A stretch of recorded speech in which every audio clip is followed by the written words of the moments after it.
ஓம் சாய்ராம். என் அன்பு செல்லமே, என்னுடைய தங்கமே, உனக்கு முன் நல்லவன் போலும், உனக்கு நிறைய அறிவுரைகள் சொல்வது போலும், உனக்கு பின்னால் அவனுடைய வேலையை காட்டிக்கொண்டும் ஒரு நபர் இருக்கிறான். உன்னிடம் மிக மிக நெருங்கிய நண்பன். உனக்கு எல்லாமே அவன்தான். நான் உனக்கு எது வேண்டுமானாலும் செய்கிறேன், என்னை நீ நம்பு, உன்னுடைய அனைத்து விஷயத்தையும் என்னிடம் சொல், ஏதாவது கவலை இருந்தால் நான் அதை சரி செய்து வைக்கிறேன் என்று ஒவ்வொரு முறையும் சொல்லி சொல்லி இப்பொழுது உன் வாழ்க்கையில் தவறு நடக்கும் அனைத்திற்கும் அவன்தான் காரணமாக இருக்கிறான்.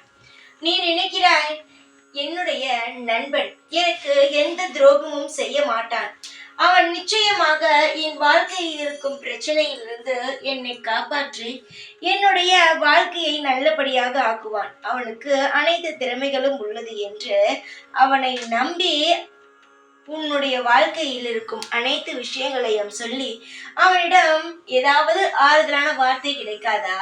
அவன் ஏதாவது மாற்றத்தை உருவாக்க மாட்டானா? இப்படி யோசிக்கிறாய்.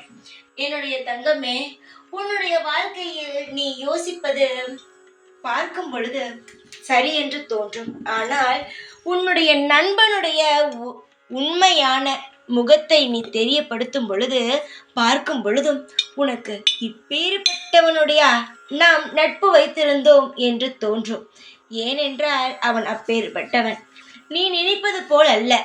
அவனுடைய மனதுக்குள் ஏகப்பட்ட அழுக்கான விஷயங்கள் இருக்கிறது. உன் வாழ்க்கையில் ஏதாவது ஒரு சிறிய விஷயம் நல்லதாக நடந்துவிட்டால் அதை எப்படி உன் வாழ்க்கையிலிருந்து எடுக்கலாம், அதாவது உன்னுடைய சந்தோஷத்தை எப்படி கெடுக்கலாம் என்று பார்த்து ஒவ்வொரு விஷயத்தையும் செய்கிறான். ஆனால் உனக்கு முன்பு நல்லபடியாக நடிக்கிறான். யார் என்று சொல்லிவிட்டேன்.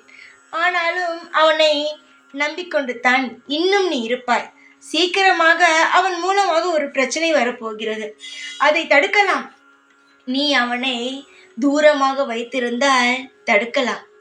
இல்லை இல்லை, அவன் நல்லவன்தான் என்று நினைத்தால் பிரச்சனையானது நிச்சயமாகவே அவனால் வரும். வாழ்க்கையில் யாரையும் நம்பக்கூடாது. அப்படியே நம்பும் விதமாக ஒருவர் இருந்தாலும் ஒரு கண் அவன் மீது வைக்க வேண்டும். எப்பேற்பட்டவனாக இருந்தாலும் குடும்பத்தில் இருக்கும் ஏற்ற இறக்கங்களை சொல்லக்கூடாது. எப்பொழுதும் குடும்பத்தில் இருக்கும் விஷயம் குடும்பத்தோடு தான் இருக்க வேண்டும். நண்பனோ இல்லை உறவுகளோ இல்லை உனக்கு நல்லதையே சொல்லும் உறவுகளோ யாராக வேண்டுமானாலும் இருக்கட்டும், யாராக இருந்தாலும் குடும்பத்தின் உள்ள விஷயத்தை சொல்லக்கூடாது. எப்பொழுது உன் குடும்பத்தில் இருக்கும் விஷயத்தை பகிர ஆரம்பிக்கிறாயோ அப்பொழுதே உனக்கு கெட்ட நேரம் ஆரம்பித்து விட்டதுதான் என்று அர்த்தம். ஏதாவது ஒரு பிரச்சனை வரும் பொழுதோ மனக்கசப்பு வரும் பொழுதோ அதை உன்னிடமே சொல்லி காட்டி விடுவார்கள். அதை வைத்தே சில காய்களை நகர்த்தி உன்னை கெட்ட பேர் எடுக்க வைத்து விடுவார்கள். இப்படித்தான் செய்கிறார்கள். அதை புரிந்து கொள்.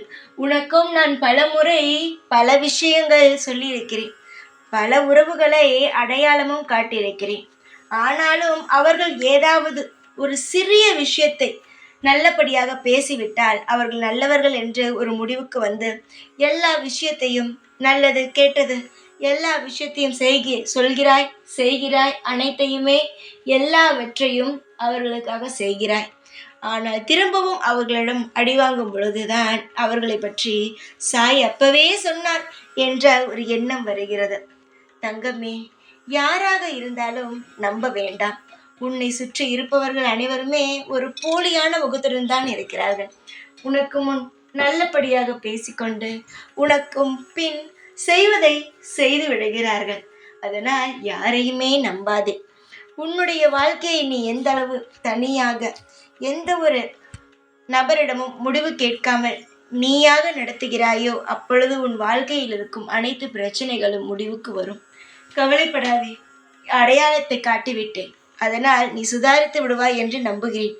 சுதாரிக்காமல் இருக்காதே தங்கமே, ஜாக்கிரதையாக இரு. எல்லாரும் நல்லவர்கள் கிடையாது, எல்லாரும் கெட்டவர்களும் கிடையாது.